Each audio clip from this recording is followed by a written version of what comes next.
अरे विद्यार्थियों, संसाधनों के बारे में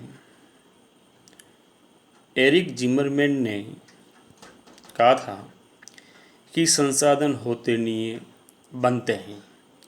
resources are not they became.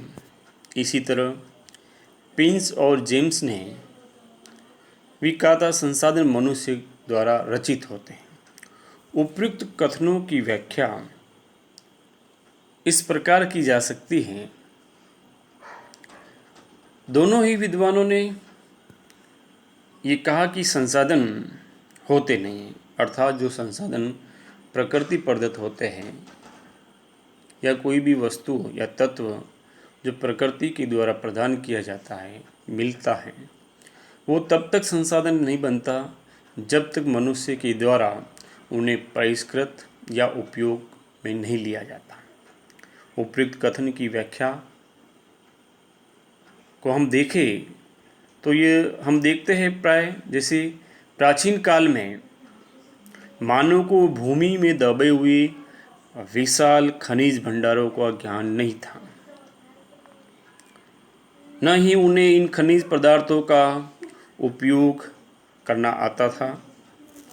लेकिन जैसे जैसे मानव ने विकास किया, उसने अपने बुद्धि और विवेक और कौशल के आधार पर जमीन में दबे हुए खनिज पदार्थों का दोहन किया और आधुनिक काल में मानव ने उन्हीं खनिजों के आधार पर अनेक उद्योग स्थापित किए, अनेक यंत्रों का निर्माण किया। इस प्रकार मानव ने अद्भुत कार्य किए और अपनी आवश्यकताओं के अनुसार उन खनिजों का उपयोग किया। अतः हम ये कह सकते हैं कि संसाधन होते नहीं बनाए जाते हैं। इसी तरह से हम किसी वस्तु या पदार्थ की कार्य करने की क्षमता या योग्यता समय तथा स्थान के अनुसार भिन्न भिन्न हो सकती है।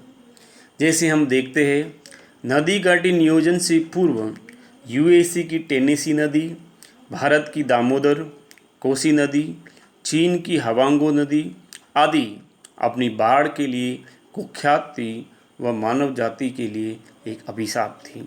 लेकिन मानव ने नदी घाटी नियोजन के द्वारा उन नदियों पर बड़े बड़े बांध बनाकर उनका बहुउद्देशीय दृष्टिकोण से उपयोग किया। जैसे जल विद्युत का निर्माण, सिंचाई के लिए, परिवहन के लिए, मछली पालन के लिए आदि अनेक सुविधाएं विकसित कर लीं और ये नदियाँ इन देशों के लिए एक संसाधन बन गई क्योंकि उन्होंने कार्य दक्षता का गुण प्राप्त कर लिया। इसी तरह से हम देखते हैं कि कोई वस्तु एक स्थान पर तो संसाधन के रूप में कार्य करती है, किंतु वही दूसरे स्थान पर एक उदासीन तत्व के रूप में हो सकती है। जैसे हम देखें नियाग्रा व स्टैनली जो जलप्रपात है, इनको हम इस तरीके से देख सकते हैं कि नियाग्रा जलप्रपात से यूएसए के द्वारा टरबाइन के द्वारा जल विद्युत का उत्पादन किया जा रहा है और उस जल विद्युत का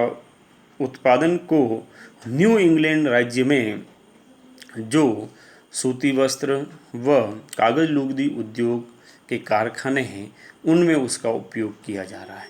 इस तरह से हम देखते हैं तो नियाग्रा जलप्रपात यूएसए के लिए एक संसाधन है। लेकिन दूसरी तरफ हम देखें कि अफ्रीका की कांगो नदी पर स्टैनली जो जलप्रपात है वो कांगो नदी की सामाजिक, आर्थिक व राजनीतिक परिस्थितियों के कारण एक संसाधन के रूप में नहीं बन पाया है। धन्यवाद।